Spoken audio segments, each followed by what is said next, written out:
Welcome to Guide Guru. We hope this video helps. In this video, I will show how to make chili ketchup. Start by gathering ripe tomatoes, chilies, onion, garlic, sugar, and vinegar, then prep ingredients.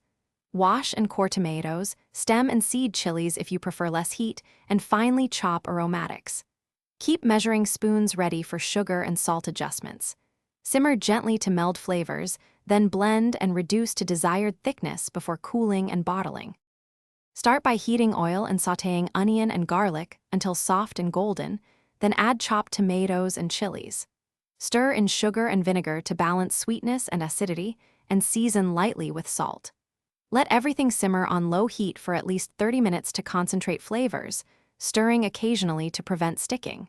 Finish by blending to your preferred texture and reduce further if you want a thicker ketchup consistency. Cool the chili ketchup completely before transferring it into sterilized bottles or jars to ensure safety and freshness.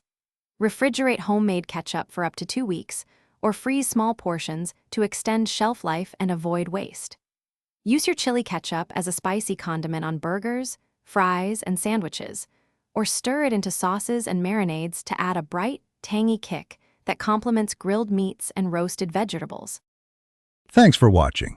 Consider subscribing if we helped you today.